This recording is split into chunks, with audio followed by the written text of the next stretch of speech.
പാണ്ഡവരെ എങ്ങനെയെങ്കിലും തറ പറ്റിക്കണമെന്ന് ചിന്തിച്ചിരിക്കെയാണ് ധർമ്മപുത്രർ തൻ്റെ കൂട്ടാളികളോടൊപ്പം ദുര്യോധനാദികളുടെ പുതിയ ചൂതാട്ട കേന്ദ്രം സന്ദർശിക്കാനായി എത്തിയത്. ഇത് തന്നെ പറ്റിയ സന്ദർഭമെന്ന് കരുതിയ ദുര്യോധനൻ ചൂതാട്ടത്തിൽ വളരെ കമ്പമുള്ള ധർമ്മപുത്രരെ ചൂത് കളിക്കാൻ ക്ഷണിച്ചു. ക്ഷത്രിയധർമ്മം പാലിക്കുന്നതിനു വേണ്ടിയും ചൂതാട്ടത്തിൽ തനിക്കുള്ള അമിതമായ താല്പര്യം മൂലവും ദുര്യോധനന്റെ ക്ഷണം സ്വീകരിച്ചു. കളി ആരംഭിച്ചു. ദുര്യോധനന് വേണ്ടി ശകുനി കളിക്കാൻ തയ്യാറായി. ശകുനി വളരെ വിദഗ്ധമായി കള്ളച്ചൂത് കളിച്ചു. പിടിച്ചു നിൽക്കാനാവാതെ ധർമ്മപുത്രർ തൻ്റെ ഓരോ സമ്പാദ്യവും പണയം വെക്കാൻ തുടങ്ങി.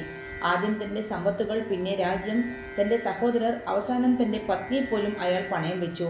ദുര്യോധനന്റെ അടിമയായി തീർന്ന ധർമ്മപുത്രരും സഹോദരന്മാരും ആ വേദിയിൽ തല കുനിച്ചിരുന്നു. അഹങ്കാരം മൂത്ത് തലയ്ക്ക് പിടിച്ച ദുര്യോധനൻ തട്ടഹസിച്ചു. പാഞ്ചാലിയോട് വേദിയിലേക്ക് വരാൻ കൽപ്പിച്ചു. പക്ഷേ ഗുരുക്കന്മാരും പിതാമഹന്മാരും കുടുംബക്കാരും നിറഞ്ഞിരിക്കുന്ന ആ സദസ്സിലേക്ക് കടന്നു വരാൻ ദ്രൗപദി മടിച്ചു. കോപിഷ്ഠനായ ദുശാസനൻ അവളെ മുടിക്കു പിടിച്ച് വലിച്ചിഴച്ച് സദസ്സിലേക്ക് കൊണ്ടുവന്നു. അടിമകളുടെ ഭാര്യമാർ മേൽവസ്ത്രം ധരിക്കേണ്ടതില്ല.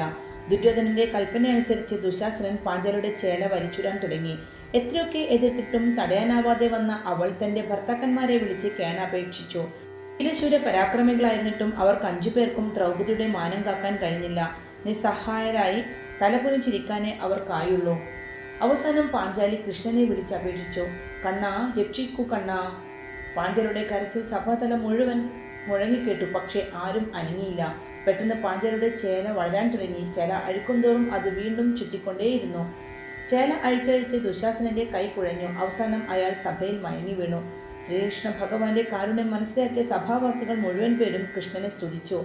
അപമാനിതയായ പാഞ്ചാലി ആ സഭയിൽ വെച്ച് ഒരു ഉഗ്രപ്രതിജ്ഞയെടുത്തു. തൻ്റെ ഈ അഴിഞ്ഞുലഞ്ഞ മുടി ദുശാസനന്റെ രക്തത്തിൽ മുക്കിയ കൈകൾ കൊണ്ട് ഇനി കെട്ടിവെക്കൂ. അന്നു മുതൽ പാഞ്ചാലി മുടി അഴിച്ചിട്ടുകൊണ്ട് തന്നെ നടന്നു. ദുശാസനന്റെ രക്തത്തിൽ മുക്കിയ കൈ കൊണ്ട് മാത്രമേ പിന്നീട് അവൾ മുടി കെട്ടിയുള്ളൂ. ഹരേ കൃഷ്ണ.